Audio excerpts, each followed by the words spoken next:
Open the box, go!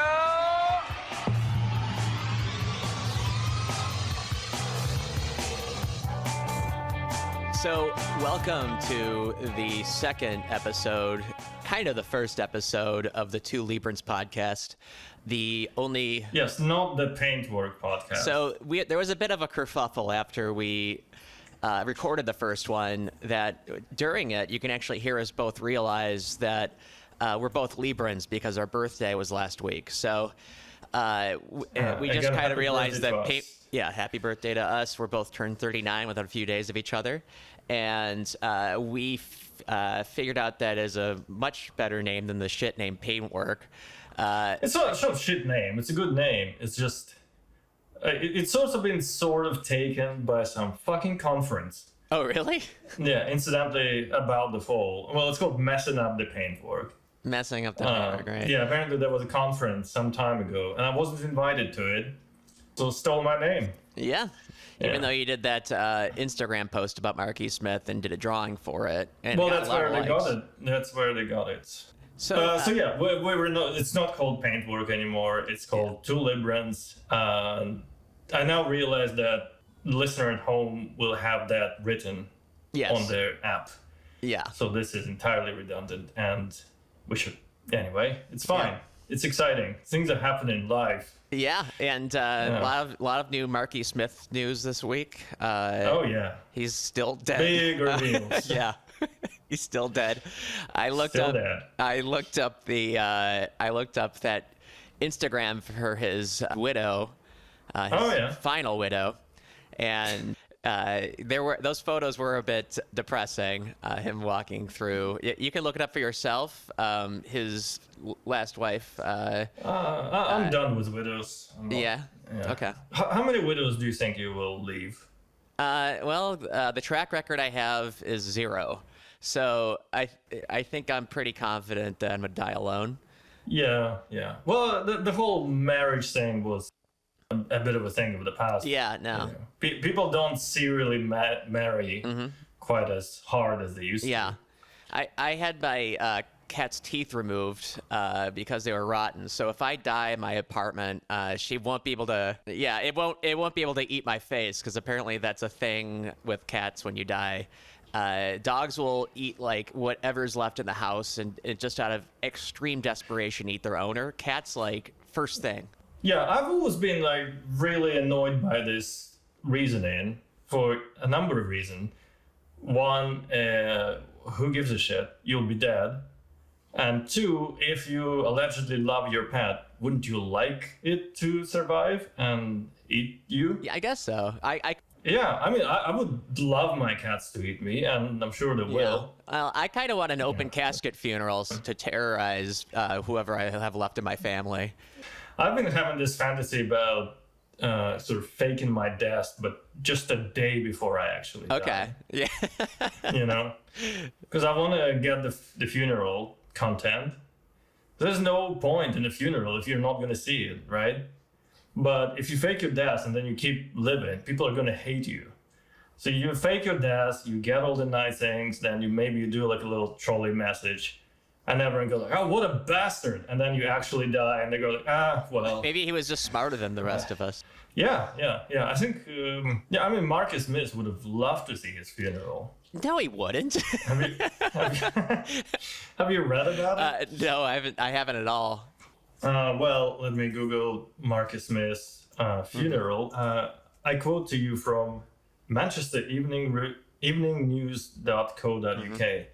Chaotic scenes at Mark E.smith's funeral wake as, quote, bottles thrown and drinks poured over people.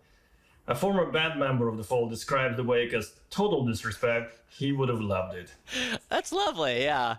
Not my words of a formal member of The Fall. Any one of 50 something. Right, just someone who was terrorized by the man.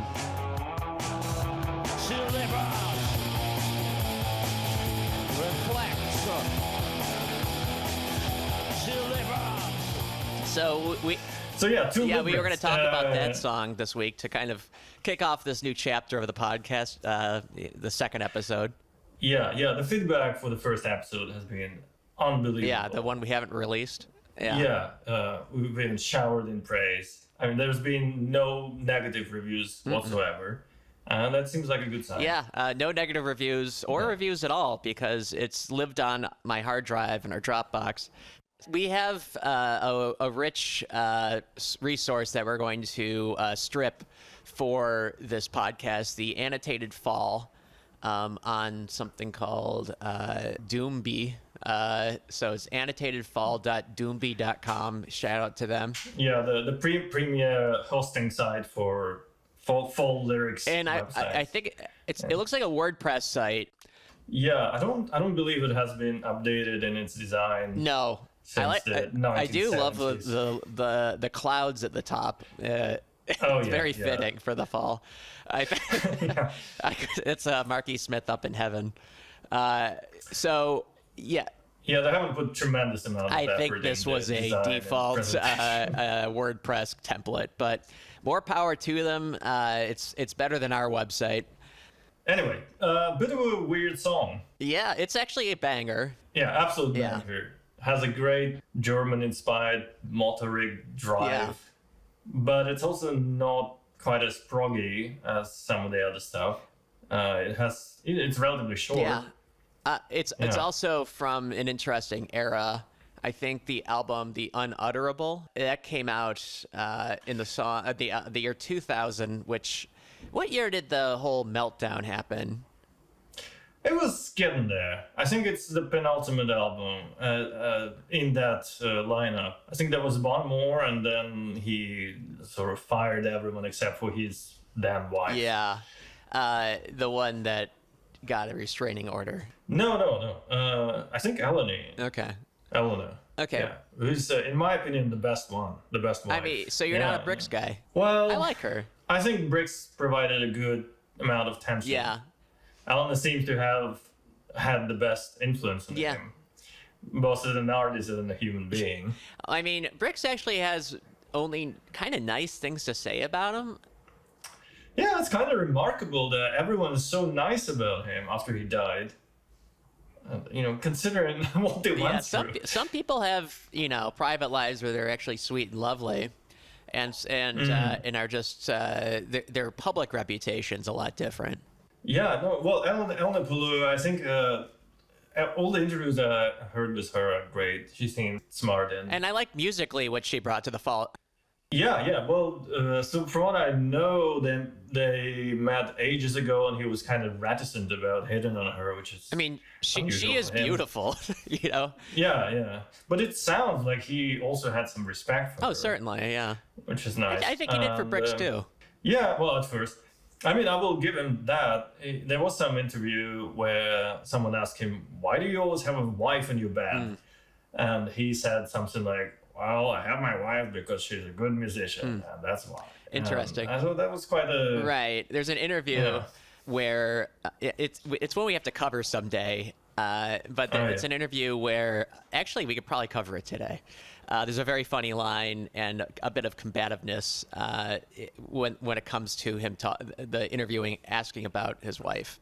So Yeah, is it on BBC Six with Lauren Laverne? Yes. Yeah. Okay. I think I know we can do that. Yeah. one. Let's do that one today. Because we're already familiar with it. Yeah, anyway. enough us planning this show live on air. So so the song, Two Librans, which we are naming it's about us. Yeah, Marcus Smith and his prophetic wisdom wrote a song about us when we were 15. Yeah. Right. Yeah, I can see that. I mean, he's always claimed some kind of psychic powers. Yeah, and this, and I'm sure he'd really approve of this podcast. Let's call the lyrics obtuse. This is not him in his most cogent. Yeah. Well, it actually also is a bit sort of time travel-y. Everything is collaged together and nothing really makes sense, but you still have a feeling of reading, I don't know, almost like a Borgesian short story. Yeah. That's extremely condensed, and you don't really know what's going on, but you get the general idea. We can do a rundown. We're not going to read the lyrics. I mean, you can just Google it yourself. But the lyrics also, a funny thing with the fall is that you don't really ever get accurate lyrics because I don't think they were ever listed with the albums. Yeah, sometimes he would scribble down, I think in the early ones. Yeah. Well, we could also touch on the graphic design of The Fall. I think he did a lot of his own design, and usually he was just ripping up his notebooks and gluing it in a collage on the cover of it. Yeah, I'm a big fan. I think Hex Induction Hour was displayed sort of backwards or taken off some shelves because they thought it's some kind of prank. Like, no one could possibly make a cover that's so ugly. But, I think it's been a hallmark of graphic design, and it's probably influenced not just me, but a lot of other people. He kind of got his shit together in the 80s. There were some pretty good ones. Yeah. I mean, like the Beggar's Banquet era. Yeah, it's a mixed bag. Yeah, and I don't think that they would allow him to release his own stuff like Rough Trade would, or that weird heavy metal label that put out Hex Induction Hour. Right. It's apparently sounded like mud, but squeezing a full hour onto a record, it's very hard to have that mastered properly and actually have it sound decent. I listened to a Steve Albini interview where he actually talked about trying to cram what album was that, In Utero, onto a single record. And Steve Albini, who is in what? 50-year-old man. He's name checked. That's an amazing song, and we have to cover that. And he lived another 10 years after that. I remember the review on, I think it was Pitchfork, said, "Let's hope he lives 50 more." That's extremely optimistic. Have we touched on his lifestyle? He was a severe alcoholic. Yeah. I mean, he kind of always talked about it like he's got some special power to process all the stuff without it damaging him. Aspirational. Yeah, if only we all aged so gracefully. Anyway, let's go ahead and get back to Two Librans. Like I was saying, the lyrics are relatively obtuse. That starts with there was two Librans sat on a hill. I mean, there's really no say because, again, they're not listed anywhere. It's just going by gut, whoever's writing this down. So, because as we might have touched on, there was actually a court case where they, I think there was some sort of copyright issue. Roman, you know more about than I do. Yeah, that was about touch sensitive. And the judge could not discern the lyrics, and that was in the official statement. But that will be on the full true crime episode. Right.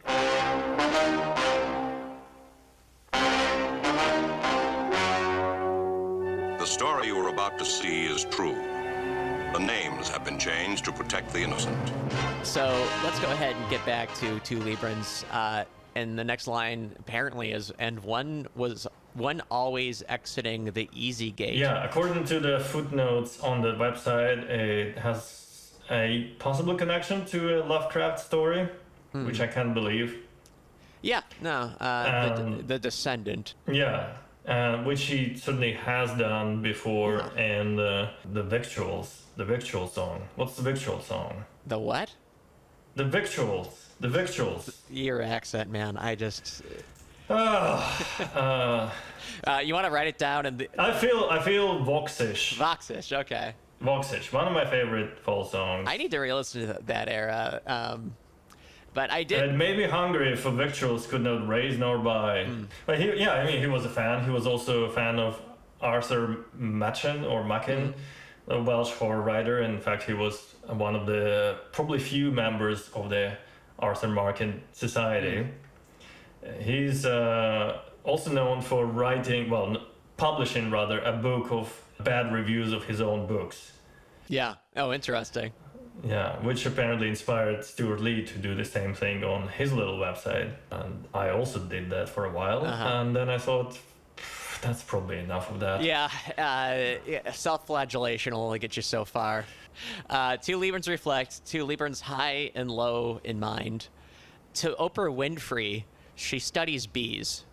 Down Two Librans. So this one, I think, is a mistranslation of Mark E.Smith's mumbling. Well, no. I think it's she studied peace. I don't think she's Are you studying joking? bees or I cannot bees. believe you're a pea man. I mean, this has been a debate in the fall community for some time. Has it? I believe, didn't I Okay. send you a forum page where they sort of argued for about 40 posts about whether it's peas or bees? I'm pretty sure it's bees. Well, why would it? I'm just gonna Google real quick Oprah Winfrey bees Well, you know what and will come see up. what comes up. This all happened, the bee meme. Well, there's a few things there's a few bee connections with Oprah, but all of them happened after the song, Okay. which again proves his prophetic powers. Right. You know, I quote the annotated fall. Yes. Oprah did apparently have the cast on the 2008 movie The Secret Life of Bees, 8 years after Two Librans. Oh, really? She was also the voice of one of the bees in Bee Movie. Oh, that's right. So I actually just I just listened to like a 4-hour-long podcast about Bee Movie, Oh yeah. and yeah, I actually have seen it too. Jerry Seinfeld is not funny. How dare you? Jerry Seinfeld on the show Seinfeld might be the worst character of all Oh, time. definitely. Well, Yeah. the worst character on Seinfeld, so... Oh yeah. God, yeah. No, the only funny characters are all the other ones. Well, he's kind of useful in that role. Because everyone hates him, I think. I don't know. Yeah. Do people... He's pretty hateable. I think he's just playing himself because I don't think many people have a high opinion of him. Right. Well, I don't know if it's like a heightened persona, but I have a pretty strong suspicion that he is, in his actual life, also an asshole. Yeah, and have you seen freak-on. comedians in cars getting coffee? Yeah, it's terrible. Oh my God, yeah. But he's very condescending to the staff, and he seems really tickled to make these jokes that kind of demean, like the kind of jokes that if you actually say to a service worker, they just laugh through clenched teeth, you know? Right. Well, I mean, the funniest thing of Jerry Seinfeld that I've seen is a New Yorker video where he describes his writing process. Yeah. I don't know what he writes because he has like one show Well, every he's a 20 comedian. years. He's a stand-up. Right. But he sort of talks about it like he's writing his magnum opus. You know how he. Yeah. Right. I mean, he did stand up extremely. He's one of those extreme serious stand up people where it's like the sacred institution.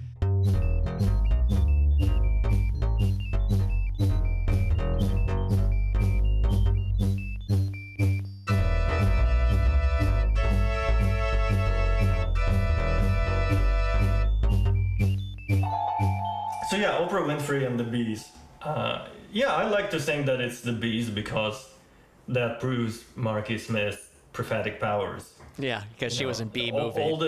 Not just that, you know, there's the big meme with her Instead releasing the of bees. everyone to gets the a car. I haven't seen this. The GIF, yeah. Or do you say GIF or GIF? Oh, GIF. Are you one of GIF. those? Even though Okay, thank fuck for I that. think the inventor said it's GIF, but he might just be some sort of troll.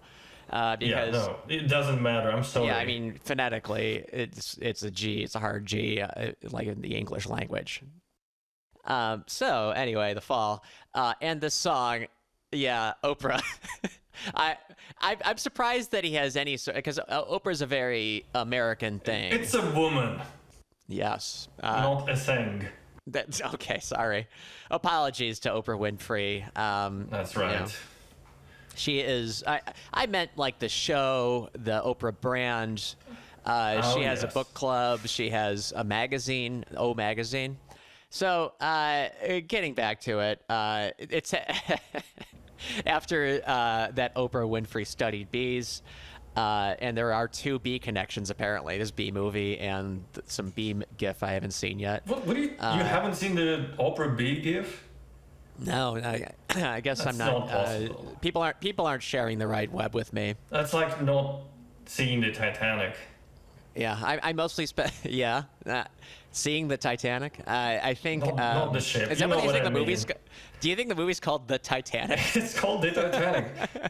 Well, you don't want to confuse it with any of the other Titanics. It's called The Adventures of the Titanic. That's not take it that far. It's called the Titanic, just like the Batman. Yeah. And that I found really upsetting. You watched the I Batman? haven't seen the Batman. I have seen very few Batman in general. But something just really rubbed me the wrong way about the that title? Batman. You know, it just felt so uncomfortable. You know, I have a friend that actually watches those movies. He's like a recovering superhero guy, and it doesn't seem to and be. he went. Shout out to my friend Odin, who may or may not ever listen to this. Like the god. Yeah, Is he named after? he's in it. Yeah. I usually call him Odie, but he's a very sweet man. He's very humanizing. Yeah. He's the guy. He's the reason I went back to school for design. But good guy. What did he do? Right. What did he do? He saw the Batman. And, No. I mean, to make you go to study design. He went to a school that I ended up going to. That's a very boring story. You shouldn't have told it. And I know. So what was his idea of the Batman? I like what you say because it sounds like you're saying bad man.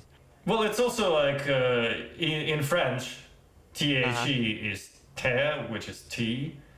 Mm-hmm. So I think when I was in France maybe a couple of years ago, that was showing, and I would go around and sort of giggle, thinking as, "Hey, te Batman." Yeah. You know, it's a brand new kind of tea. I find French impenetrable and impossible to spell. Yeah, you don't need to penetrate them, although they love it. Dirty sluts. They love it. Yeah. They're very porous. Yeah. Anyway. Yes.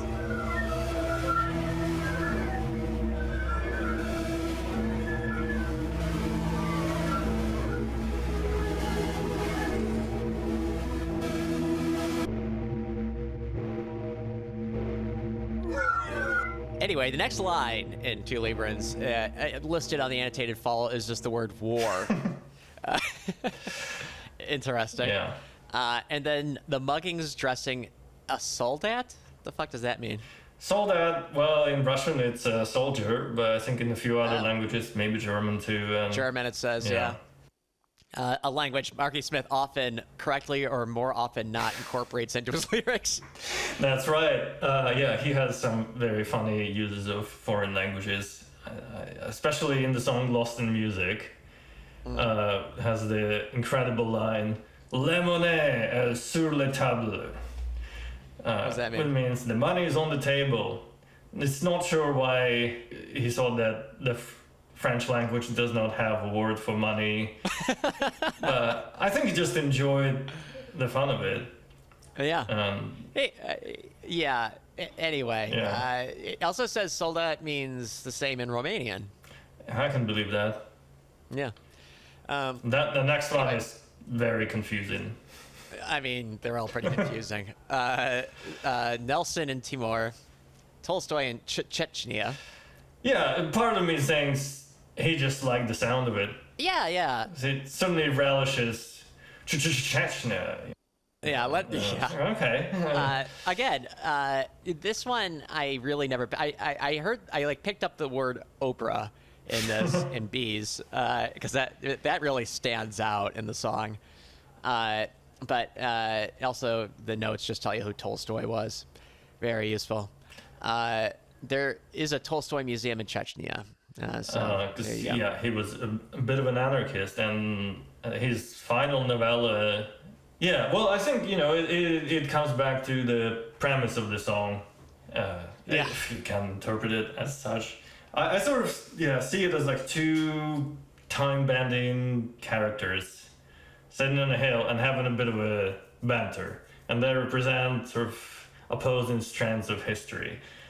And how opera fits into that, I'm not entirely sure. To Oprah Winfrey, she studied bees. Studied bees down to river. Except to 2 years. I think that pretty much sums up the lyrics. Again, obtuse, a little confusing. Roman has theories, and I just don't really understand them. Well, towards the end, we didn't cover the miracles on Blonde September, which I always enjoyed this line. Apparently, it's also stolen from a poem, which I hadn't heard of. I wonder how many of his lyrics are. Well, yeah, I think it's always been pastiching this stuff around, without any particular reverence for the source material. So he just kind of goes for it, and then the penultimate line is back to the lick, back to the deviant. I kind of like that one. Also very enjoyable to say. Yeah. Deviant art, So I think that's, and then the last lyric, the Cambodian. Yeah. The Cambodian. So actually, it is instead of him repeating the Cambodian, it's the Cambodian. So it's someone. That's not what I heard when I listened to it all the time. I heard the Cambodia. Yeah. I mean, he plays those words. He gets fixated on certain words, and he likes to repeat them. That's the foundation of the fall. Yeah, repetition. That's right. Repetition. The 3 R's. So it's the 3 R's. That pretty much sums up the lyrics. We got to the end. Yeah, I think it's been pretty enlightening. Certainly. Yeah, hopefully it was like, email us or comment on the Substack if you want us to keep doing lyrical dissections. But I think the lyrics are a lot of fun, especially for the fall, because they're often just they're either nonsense or him being pissed off. The part of digging into that stuff is actually finding a lot of things that I would not have heard of before, especially earlier in my life. I started reading Nabokov closely when I thought, oh, Band Sinister, that's a book. Oh. There's so many things that I would kind of find in his little hints and allusions. And really, there's a adventure game called Hugo's House of Horrors, which if you Google it, the graphics in that game are something else. And it references the Chronicles of Narnia, and that's how I read that book when I was like 5 years old. Oh, is that the Hugo with the troll? No, okay. It is. Oh, okay, I see. It's one of those. It is a PC game. I think it's some guy thought he could make his own Sierra game. Oh yeah. It can be beaten about. I think the long play of it is 8 minutes. Well, are you familiar with Hugo, the game show that you have to phone in the 90s and whatnot? Wait, what country? Well, we had it in Russia. He was renamed as Kuzya, which is like Kuzma, I guess. So, okay, basically in Russia it was franchised, I guess. It was this TV show with 2 jaunty presenters, and you had to call them, and then you would play a video game on live television. Oh, that's fun. Yeah. But because, it was Russia and the phone connections were terrible, most of the time they would just not connect. They would run a huge phone bill for their parents. It was horrible. Yeah, it was really excruciating to watch. It was in the United States. We had a show called Nick Arcade, where kids on air played like Sonic the Hedgehog for 10 minutes and tried to be level 1 as quickly as possible. That was a fun show. Yeah. No, in that one, I mean, the presenters were also really running out of things to say because it's just like a shitty arcade game.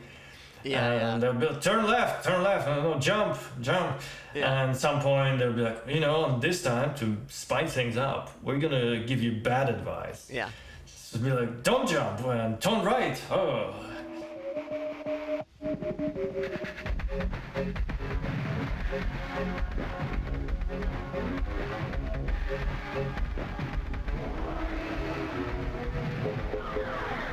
Wheel of Fortune that you sent me, that screenshot of Russian Wheel of Fortune.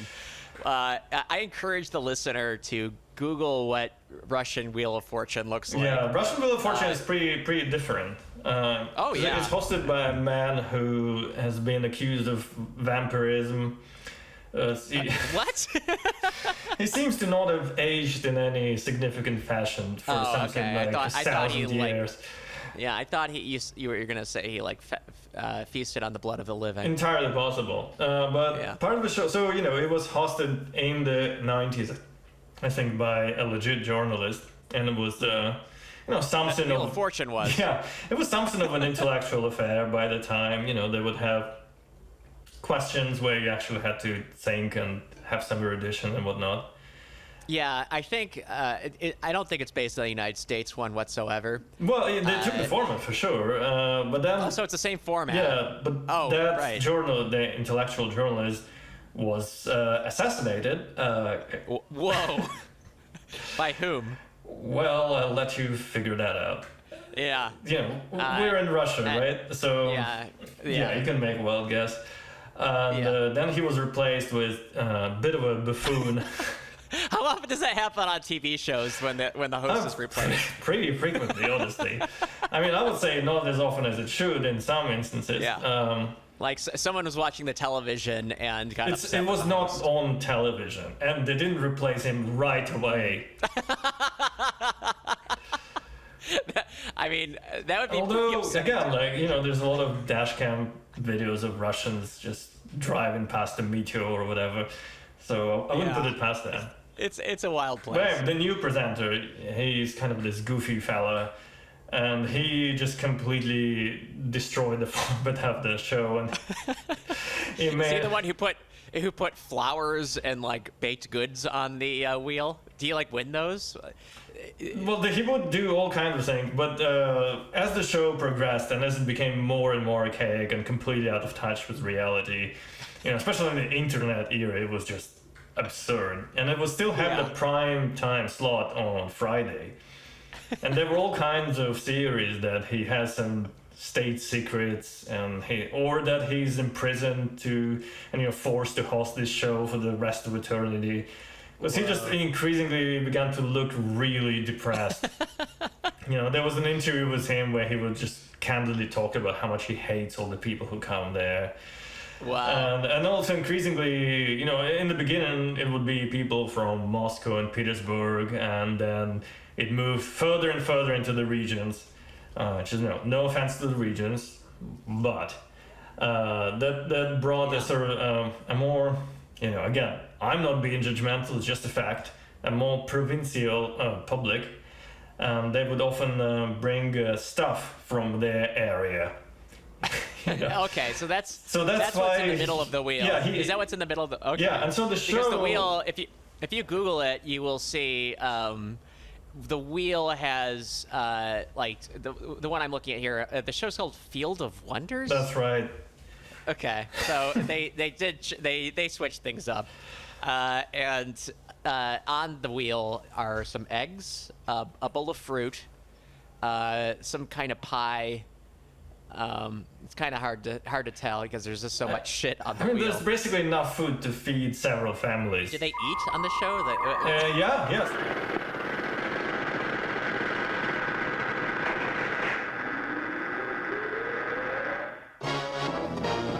Телекомпания «Вид» представляет.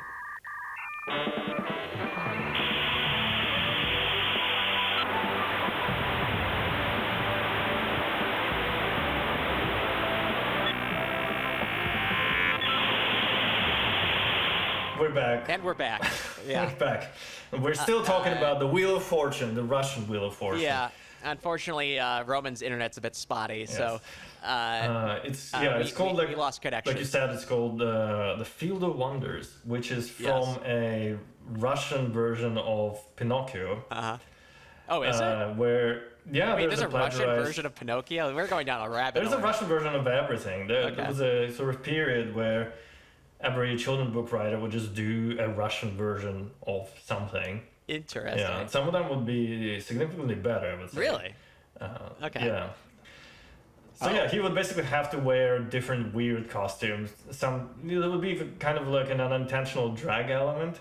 Make of that what you will. They would also bring lots and lots of pickles, little pasties, the regional breads, regional sweets, regional dried cured meats. He would eat a lot of vodka too, Oh. Yeah, they would bring booze and he would just get trashed. And the thing is, most of the show would be this gift giving.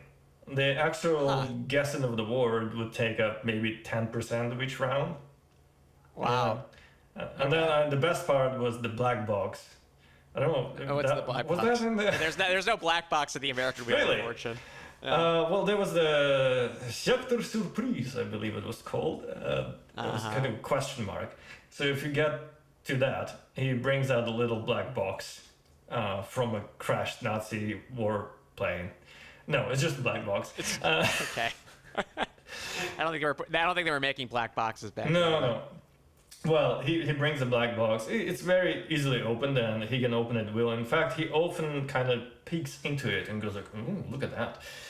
And So it's a mystery box. it's a mystery box, and he and the Okay. contestants start haggling.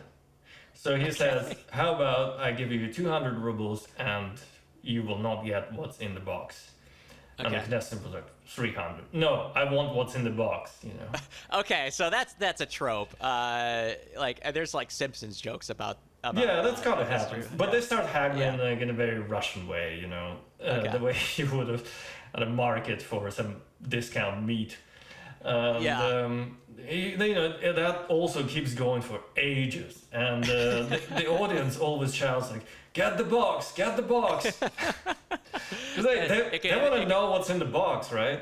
What would the value? Would it like completely differ? Like, was it sometimes like a brick of gold or like a kazoo? That's You know, right. like, is it? And that's what makes it so thrilling, so compelling that the show's been running for decades. Yeah. No, I mean, Prime you can't- slot. Yeah. Prime slots. Anyway, Right. so sometimes, you know, it would be like a little key. And I was like, oh, it's just a key. But it's a Yeah. key to a car. Oh, Yeah, wow. and he also had a okay. fashion of saying, "Автомобиль," which is Russian for a car, you know, and everyone would be like, "Hey," and you know, sometimes it would be like, "Автомобиль," and then he will take out a toy car, Oh, got like a gotcha. yeah, a little gotcha, yeah. Okay. So there would be a lot of like a kind of gaslighting and bait and switch. People would get really upset in the States if that was on a show. Oh, they got upset, all right, yeah. Like if someone would take like a swing at Bob Barker if that happened. Yeah, We don't yeah. put up with that kind of bullshit. Well, I think, again, I feel like Marcus Smith would have enjoyed that. See, I mean, he often references sort of daytime TV shows and whatnot. Does he? Yeah. He has a song that references The Neighbours, which is an Australian soap opera. Huh. Yeah. I wonder how he came across that. Well, it was pretty popular in Britain, from what I hear. Oh.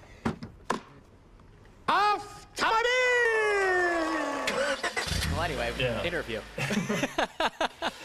Logically, We literally just talked about Russian Wheel of Fortune for about a half hour. Yes, so speaking of Russian Wheel of Fortune, here's an interview with between Lauren Laverne of BBC Radio 6 and Marcus Smith. Let's see if you can find the connection.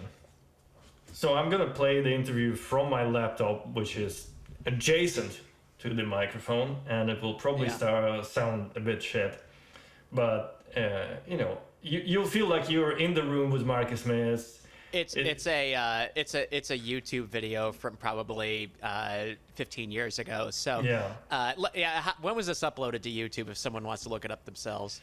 17 years ago. God, we're so old. Very, very high quality. Very high quality. Yeah, we see Also, who uploaded it? Let's give a shout out. someone named MUM. How would you pronounce that? Mom. No? Yeah. So it's like a Like mom. non-mom. Yeah. Someone who's perhaps failed in their duty as a mother. Yeah. So go ahead and let her roll. All right. So in the beginning, we see Lauren Laverne, who's a youngish presenter, and her youngish co-host, and they're standing in some kind of sweaty-looking room. Let's see how that played out.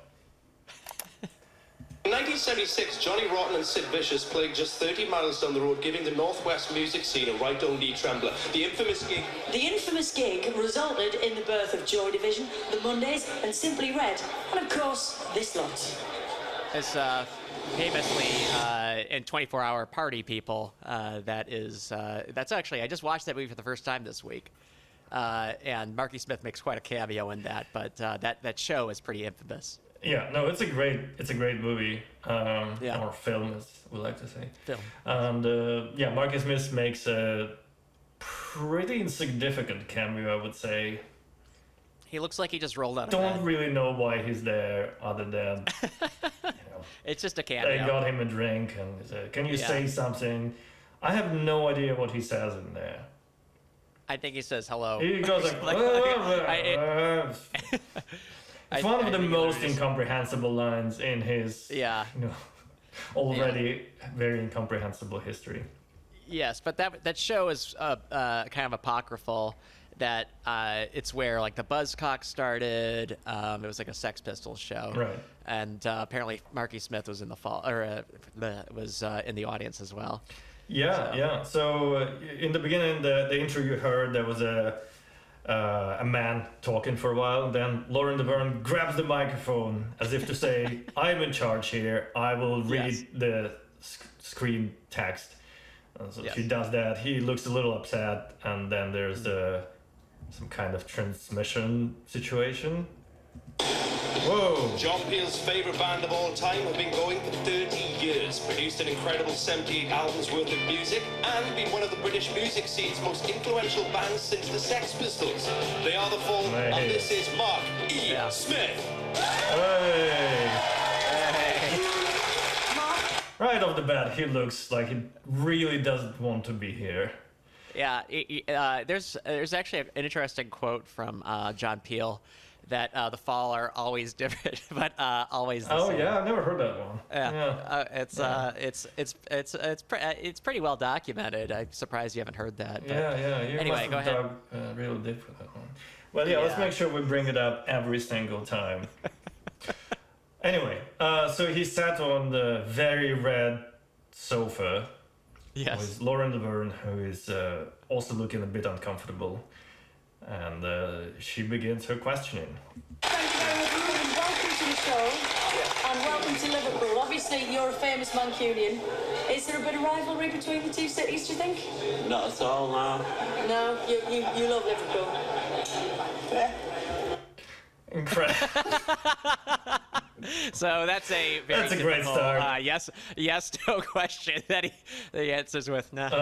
So they're actually not in that. They're London. They are in Liverpool, and Mark probably feels certain affinity with another city that isn't London. Oh, 29. We got our first breaks in Liverpool. Did you? Where is that? Eric's. All right. There's a club Used to play at 29 years ago, presumably. Then when the Fall. I'm not a big Manchester fan, actually. I'm a lot more fond of Liverpool. 29 years before we've been together, over 1,000 gigs. So he then when she starts talking, decides to elaborate more on Liverpool and some club where he played 29 years ago. Lauren very professionally tries to steer him back onto the question. Yes. And she somewhat succeeds. Right. You're back with a new album. Yes. Do you think it's the best work that It's you've the done? best thing I've done for a while. Yeah. It's a lot younger sound or something. So you got this new lineup, and you think it's going to breathe a bit of new life in there. But your missus is still in there, and she was in the last lot, right? Right, yeah. Did you ever think about sort of maybe replacing her and then think, no, I can't go that far? Don't get funny now. I'm just checking. One of my favorite lines. Mark's being very chivalrous here. Also, what a fucking rude question. It's a weird question for sure. Yeah. But it's rude. Again, it's a really rude thing to say. She's a TV presenter and she's trying to do a sort of chatty, jokey, nudgy show. And anyone else, it would have been like, yeah, maybe, blah blah blah. Yeah. Do you wanna be my wife? And he says, "Don't get funny now" with a frown. It's just like dumb banter. It's fine. She doesn't say anything that's explicitly out of line. We can be generous to Mark and say that this is a very feminist response, actually. Yeah. He shouts it down. Yeah. Okay, moving on. Yeah. Just asking. You've just written your autobiography as well, which is due out later in the year. Yeah. With all of the kind of lineups that the Fall have been through and all the past members, you know, could you remember it all yourself, or did you have to kind of get in touch with people? Ghostwriter, yeah. Did What did he just say? So he just said a ghostwriter done it. Yeah. Have you read that book?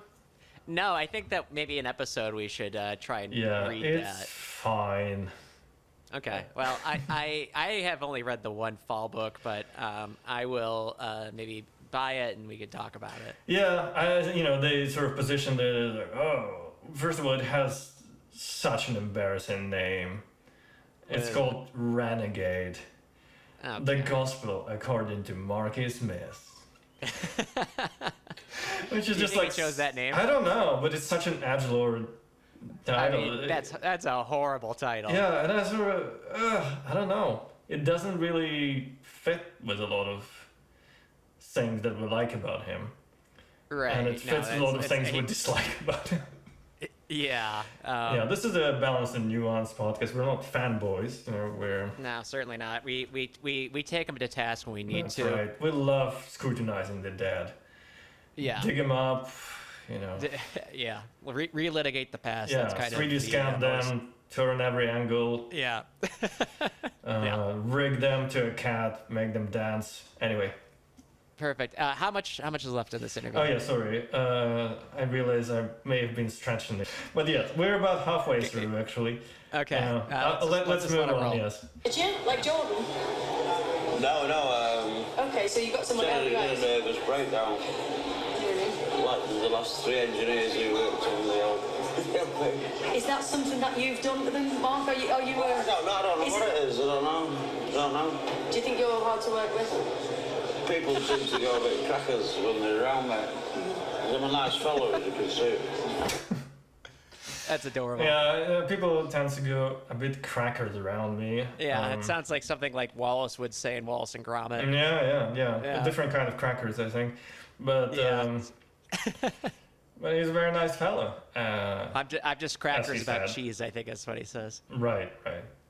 Yeah. Okay, Our favorite well, kind of crackers. yeah.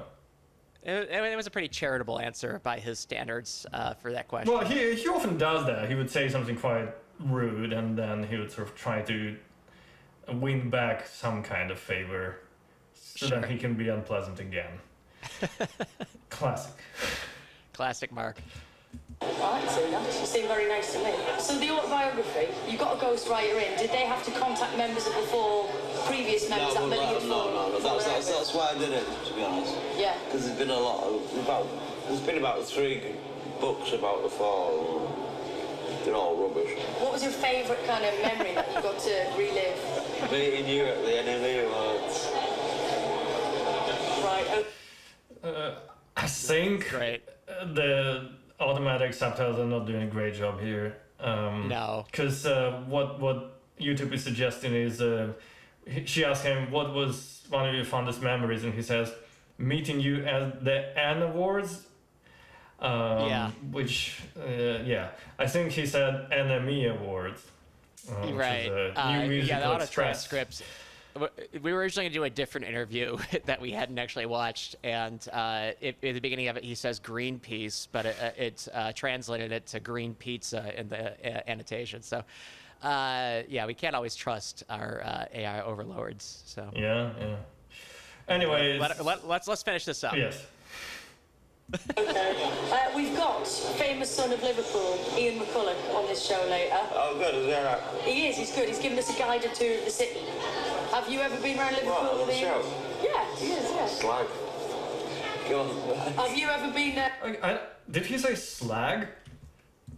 I don't know. That's what YouTube tells me. Did he just call Ian, whoever, a slag? Which for American listeners is a slut, isn't it? Yeah. Great. Well, I don't know. I mean, we can try again. Yeah. On the show? Yeah, he is, yeah. Slag. Yeah, I think he said No slag. way.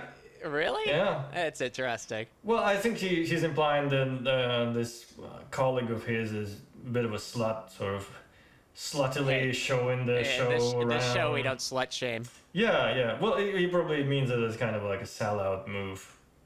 Yeah. You know, unlike what he's doing right now. Certainly not. Just highly artistic. Oh, he's never been hypocritical. No. Go on. Have you ever been ripped up the city, ripped up Liverpool with Ian McCulloch? Not really, no. No, The Fall. Who is Ian McCulloch? I don't know. Also, if it's a musician, he doesn't like those. Yes, I think that's safe to assume that it's someone from his scene and he doesn't like him. Ian McKellen? No, that's an actor. That's an actor. Yes. Ian McCulloch. He's alive still. I didn't know. Oh, how about that? Well, he won that one. Ian McCulloch. He's from Echo and the Bunnymen. Oh, okay. So it's the man from the Echo and the Bunnymen. Yeah. Right. Yeah. One of the men or Echo. I don't know. There's no way Mark would have liked that band. Absolutely Yeah. not. No. So there you But go. they have one good song anyway. They are from Liverpool. That's right. Have continued to be a big influence on, loads of bands that are around today. I mean, I know Franz Ferdinand, Love You, Block Party, Always Going About You, even bands like LCD Sound System. How do you feel about that? They don't sound anything like us. I think they don't have to sound like you to be influenced. Plagiarism, isn't it? Do you think so? Yeah. It's plagiarism. Yeah, he didn't have a lot of I respect. mean, the worst thing you can do as a younger tell them band that is tell someone that you're influenced by him, because that makes Yeah, he does. immediately Like, I don't- dislike. Yeah, I don't think he likes Franz Ferdinand at all. What band did he say that they were just? Oh, it was Pavement, which is very blatant. fair. Yeah. Have you ever heard their version of the classical? Yeah. They slightly edited it, didn't they? Yeah, they left a word out. Yeah. Don't. It's also like a horrible cover. Yeah. It is remarkably bad. Yeah, it made me dislike Pavement. I sort of was like, maybe it's fine, but then I heard that, like, oh no. It's just indie rock. You know, it's pretty innocuous. Yeah, it's for simple people. It's for the simpletons, not like Not the Fall. like us, yeah. It's a show. They're a band that's only for intellectuals. That's right. Yeah. The people who listen to this, the people in the know. Yeah. Okay. Let's just. Are there any bands around that you think have a bit of the spirit of The Fall? The Reynolds girls from Liverpool, they were good. I'd Rather Jack than Fleetwood Mac. Yeah. I've got that on 7-inch actually. It's a good record. Good, yeah. Who are you listening to at the minute then? Me? Myself. It's like Prince. First laugh from the audience, by the way. Yeah, I didn't realize there was an audience. There's an audience of predominantly very young people who seem to be pretty confused as to who this guy is and why they're there. But he done a joke. People like it. Yeah. Well done. Fair dues, why not? I've heard it's a fantastic record. Right, it is a very good record. So who is this band? The Reynolds Girls, he said? Yeah, I was wondering What the hell about was that. Let's find out. Reynolds Girls. Oh, God. Google it. Oh, my God. They seem great. Yeah, no, I'm curious what this sounds Well, like. let's play the hit single, Well, I'd Rather Jack.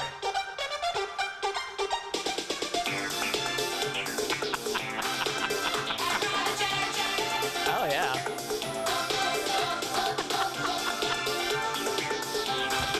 I think it's very good. I can absolutely see him okay. enjoying this.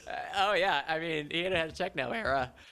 Is there anything left? Is there anything left in this interview? Yeah, but also, before we do that, the title of the song, I'd Rather Jack. Okay. We can't just go past that.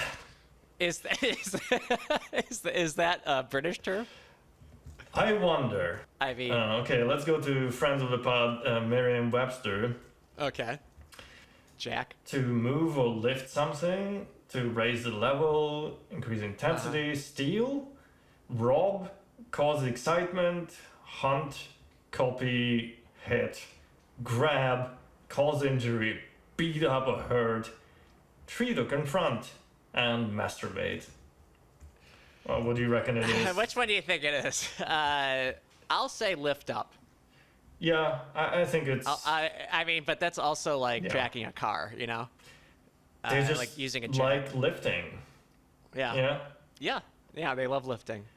I mean, that's the thing, isn't it? Getting jacked? Yeah, but that's past Reynolds girls lingo, Okay. as we all know. Okay. It's more of a manosphere. Yeah. Okay. Okay. Let's go ahead. Is there anything left in this interview? Yeah, but let's wrap this up. Yeah. Thanks very much, Mark. Mark E.smith, everyone. Well, that's really important. We left that in. Rob it out with a chop. What next? 90s. Okay. Well, glad we included that. It's a bit of gratitude, you know? Yeah. And We love let's it. express a bit of gratitude to the humble listener. Yeah. Thanks for listening. This was the Two Librans podcast. I guess it's the first episode of that. The last one. That's right, formerly known as... formerly known as Paintwork. Paintwork, Yeah. and maybe we'll have a different name next time. So, great job to us. And do you have any closing words? I had it last week.